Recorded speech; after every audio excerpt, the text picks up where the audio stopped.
الحمد لله، اللهم صل وسلم على رسول الله. أنا معي رؤية هنا، تعبير وشرح. رؤية طويلة راح تكون إن شاء الله بإذن الله سريعة، وراح أقول لك شوف على طول الرؤية، وفي برضو لها تكملة. ليس كل كلمة في الرؤية هنا تعتبر رمز، راح أشر على الرموز بإذن الله. نبدأ بالرؤية. يقول: رأيتني مأمور وكأني مرسل ولله الأمر كله من الله أو شيء من هالقبيل، في مكان أشبه بالقاعة الدراسية أو غرفة فاضية وكبيرة شوي، فيها سجاد يشبه لونه لون الخزامة. مأمور إني وكأني ينفذ وصية من وصايا نبي الله موسى أو شيء من هالقبيل. يقول: معي علبة موية وزرعة، ومأمور إني أزرعها في هالقاعة. يقول: رحت لنصف القاعة والفرش يكسوه، وقدامي شبابيك صغيرة وكأنها تطل على منطقة من ديرتي في الباحة والوقت مساء أو شيء من هالقبيل، بس القاعة يعني مضاءة بشكل خفيف جدا، بشكل يمكنني منه العمل ما أدري كيف. يقول: وأجي بيدي وأبدأ أسوي مربع أو مستطيل في الأرض وإلا ألاحظ الفرش. نعم، يقول أجي بيدي وأبدأ أسوي مربع أو مستطيل في الأرض وإلا ألاحظ الفرشة ما هو بس تنقطع، كذلك الأرض تنقطع لي بسهولة وكأني أحفر بالأرضية، وفجأة إلا أشوف بالأرض تحت هالمكان شكله غريب شوي، وأقوم أصب موية حول هالتراب، وأحس أني أصب الموية فيها كثير، يعني أحس أن كمية الموية أكثر بالنسبة لحجم القارورة، وأجهز مكان للزرعة في النص وأحطها وأكمل الصب الموية ونفذ المطلوب، وأنا عيني من الزرعة وأتأكد أنها انحطت، إلا وفجأة قدامي يجي نور كبير من الشباك وأطالع فيه يوم خف. إلا وأشوف القمر كبير ومكتمل بشكل يفوق الوصف جماله، وأشوفه واضح وكأني شوي بيغرب يعني في الآفاق، بس كان جميل بشكل، وأظن أني كنت مبسوط. هذا والله أعلم. جميل هالرؤية جدا، وتعبيرها كالآتي. طبعا الرؤية تحث على سبحان الله والحمد لله ولا إله إلا الله والله أكبر، الإكثار منها، فهي غراس الجنة. الإكثار منها وبقوة، فهي سبب كذلك لنيل رضا الله سبحانه وتعالى والأعمال الصالحة. ما يزال عبدي يتقرب إلي بالنوافل حتى أحبه، ومن كان مع الله أي بالذكر. قال النبي عليه الصلاة والسلام في الحديث القدسي عن ربه عز وجل: وأنا معه إذا ذكرني، فمن ذكره في نفسي ذكرته في نفسي. نعم، فالرؤية تحث على ذلك. طيب، هذا التعبير. نسمع الشرح. يقول: رأيتني مأمور، وهذا الأمر جاء به النبي عليه الصلاة والسلام لما تلاقى بإبراهيم عليه السلام في السماء ليلة أسري به. قال: أقرئ أمتك السلام وأخبرهم أن أرض الجنة قيعان، فهذا معنى مأمور، والخطاب لأمة محمد. والرؤية لا تخص صاحبها فقط، هذه رسالة لنا كلنا يا أخواني، وكل من يسمع هذا الكلام. مأمور أي موصى بهذه الكلمات الأربع. طيب، بنعرف شلون بعدين ليش كلمات أربع، منين جبناها؟ بالقاعة قال: وأنبئهم أن أرض الجنة قيعان، يعني الجنة، قاعة قيعان الجنة. زين. الدراسية كذلك هنا أي الدنيا، الغرس في القاعة، الدراسة بعدها النتيجة.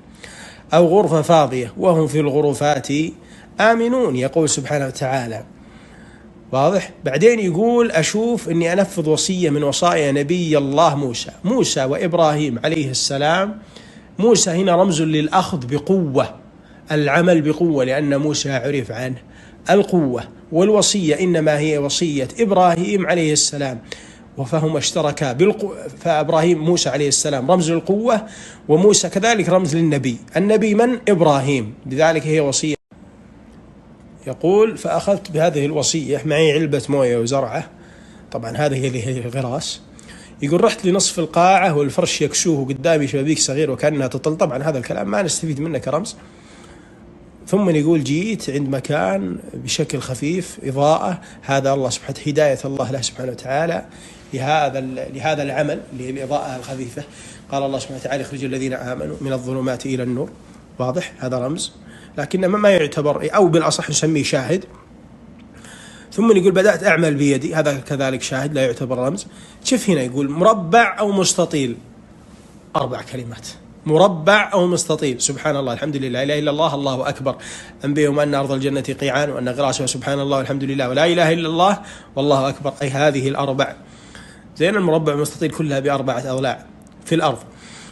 بعدين يا أخوان، الآن عرفنا أن هذه الأربع أي الكلمات اللي أوصى بها أبونا إبراهيم عليه السلام. رمز الوصاية موسى عليه السلام فيه رمزين، رمز أنه من نبي الوصية اللي هو إبراهيم عليه السلام، وموسى رمز للقوة. ثم بعد ذلك امش معي امش معي امش معي، وقف عند الرمز هنا.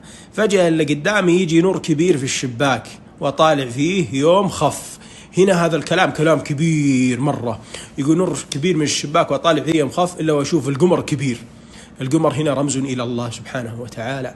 قال النبي عليه الصلاة والسلام: إنكم سوف ترون ربكم كما ترون القمر ليلة البدر لا تضامون في رؤيته أحد. فهنا رمز إلى الاقتراب من الله بالعمل الصالح، وأنا معه إذا ذكرني. طيب هنا خف نور القمر، إيش معنات هذا الكلام؟ معناته أنه سيحرص فترة ثم يترك، فمن تقرب من الله تقرب الله منه، وإذا سألك عبادي عني فإني قريب. لذلك شاف القمر واضح وكان شوي بغرب يعني في الآفاق، بس كان جميل، شاف شوي ثم اختفى. معناته هنا الرؤية كلما تقربت من الله فهو قريب ممن تقرب إليه.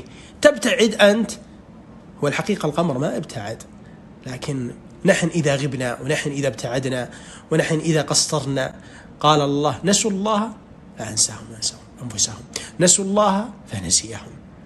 واضح شو المعنى هنا اختفاء القمر؟ فدلالة الرؤية هذه أن الرجل سيهم وسيجتهد في هذه الكلمات الأربع: سبحان الله، الحمد لله، لا إله إلا الله، الله أكبر، اللي هي غراس الجنة. ثم من فترة تجيه فتور. لذلك خذها بقوة، أي موسى عليه السلام وصية إبراهيم عليه السلام. فكان تأويل هذه الرؤية الجميلة تحثنا كلنا على هذه الكلمات الأربع: سبحان الله، الحمد لله، لا إله إلا الله، والله أكبر. عليكم بهؤلاء الأربع.